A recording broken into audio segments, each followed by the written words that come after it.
اللہ تعالیٰ جل شانہ نے ہمارے علماء کو یہ توفیق نصیب فرمائی کہ وہ پوری قوت کے ساتھ ان کے مقابلے کے اندر نکلے. پیر سیدنا مہر علی شاہ رحمت اللہ تعالیٰ آپ حرمین طیبین حاضر ہوئے تو حضور علیہ السلام کی خواب میں زیارت نصیب ہوئی اور آقا کریم نے فرمایا مہر علی تم یہاں آئے ہو، قادیان کا دجال تعویلات فاسدہ کی کینچی سے میری شریعت کو کاٹ رہا ہے.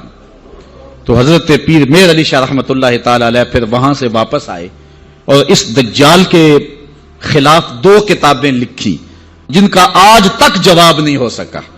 2 کتابیں لکھی، اس سے جواب تو نہ ہو سکا، لیکن پیر مہر علی شاہ کو اس نے چیلنج کر دیا کہ آپ میرے ساتھ مناظرہ کریں، اور خود جگہ مقرر کر دی لاہور کی بادشاہی مسجد، اور خود ہی شرائط مناظرہ طے کر لیں اور کہا کہ آپ کے ہاتھ میں بھی کاغذ قلم ہوگا، میرے ہاتھ میں بھی کاغذ قلم ہوگا، ہم تفسیر لکھیں گے، علماء کی جوری بیٹھے گی، جس کی تفسیر اچھی ہوئی وہ سچا ہوگا. یہ تو کوئی بات نہیں تھی، لیکن پیر صاحب نے کہا ٹھیک ہے آ جاؤ. پیر صاحب پھر گولڑا سے چلے اور لاہور پہنچے.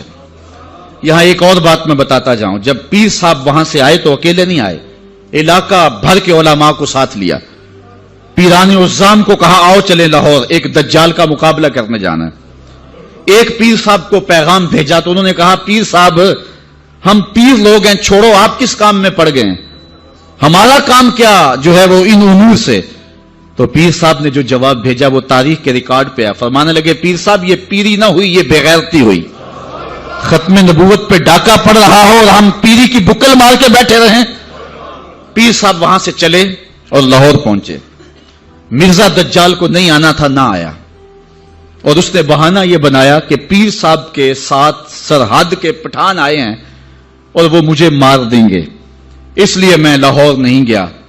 پیر صاحب پھر گئے اور آپ جشن فتح کا منایا.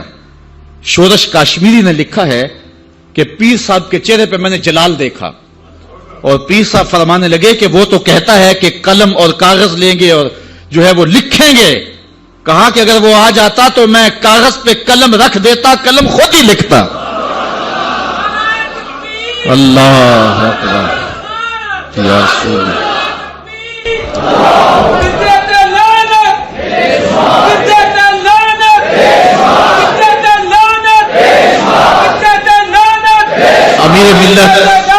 امیر ملت پیر سید جماعت علی شاہ رحمت اللہ تعالی علیہ آپ نے فرمایا ان قریب ذلیل ہو کے مرے گا.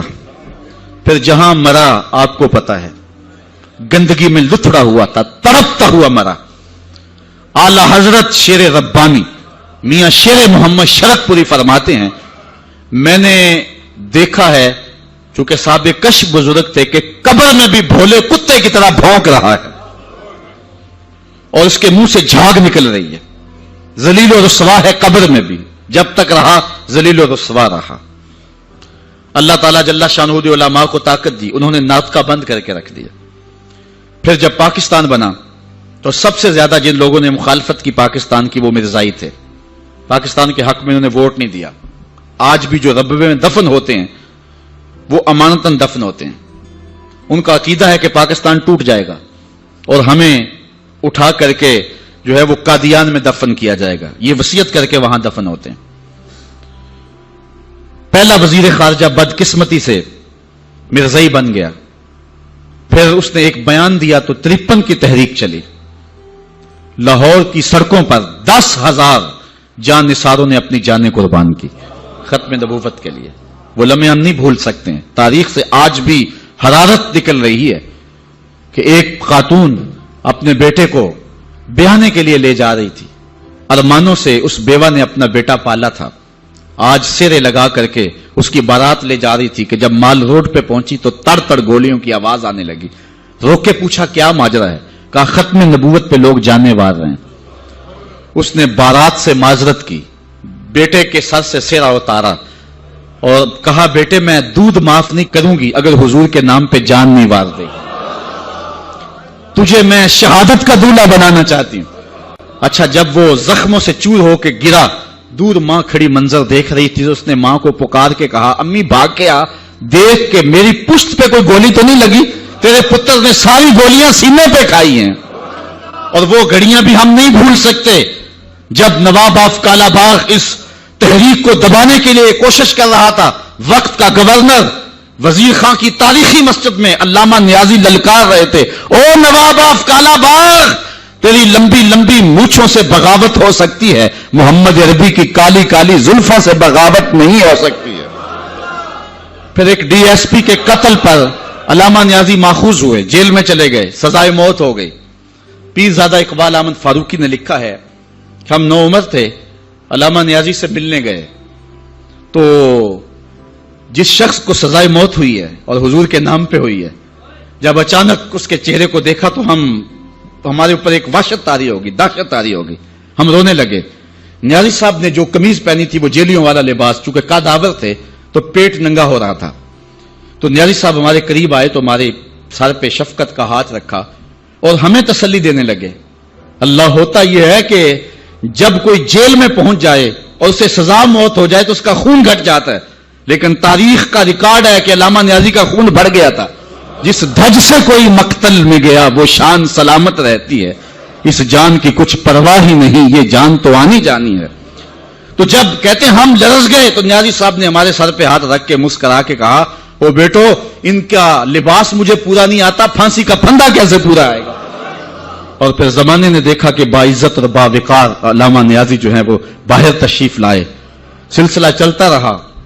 جب بھٹو کا دور آیا 74 کے اندر نشتر کالج کے کچھ طلبہ مری جا رہے تھے، ربوے سے گزرے تو مرزائی غنڈوں نے ان کو جو ہے وہ سب و شتم کیا اور غوب و زود کیا، ان کو مارا زخمی کر دیا۔ تو تحریک پھر دوسری بار جو ہے وہ مرزائیت کے خلاف اٹھ کھڑی ہوئی، جو کراچی سے خیبر تک پورے بانکپن کے ساتھ چلی۔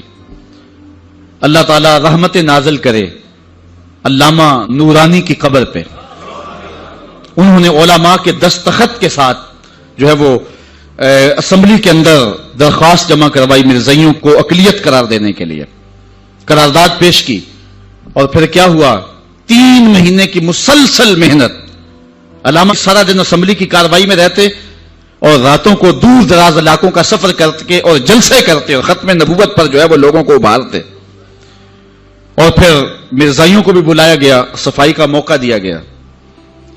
پھر ایک وقت آ گیا کہ حکومت مجبور ہو گئی۔ مسٹر بھٹو علامہ نورانی سے کہنے لگے، نورانی صاحب یہ تو مدارس کے دارالافتاء کا مسئلہ ہے جو آپ اسمبلی میں لے آئے، یہ تو علماء کا کام ہے کہ کون کافر ہے اور کون مومن ہے، تو آپ اس کو اسمبلی کے فلور پہ لے آئے ہیں تو اس کو مدارس میں حل کرنا چاہیے تھا۔ تو حضرت علامہ نورانی نے جو جواب دیا وہ بڑا خوبصورت تھا، فرمانے لگے، بھٹو صاحب مجھے ایک بات بتا دیں، آپ منتخب وزیر اعظم ہیں، اگر آپ کے مقابلے میں کوئی کرسی بچھا کے بیٹھ جائے تو آپ اس کے بارے میں کیا رائے رکھتے ہیں؟ تو بھٹو کہنے لگا، یا وہ باغی ہے یا وہ پاگل ہے۔ تو کہا، بھٹو صاحب وزارت کی کرسی چھوٹی ہے، ختم نبوت کی کرسی بڑی ہے، اب جو کہتا ہے میں نبی ہوں ماننا پڑے گا، یا پاگل ہے یا باغی ہے۔ پھر وہ وقت آیا، 7 ستمبر کی شام تھی کہ اسمبلی کے فلور پر جدھر دیکھتے تھے نعرہ رسالت اور نعرہ توحید اور ختم نبوت زندہ باد کے نعرے ہی گونج رہے تھے۔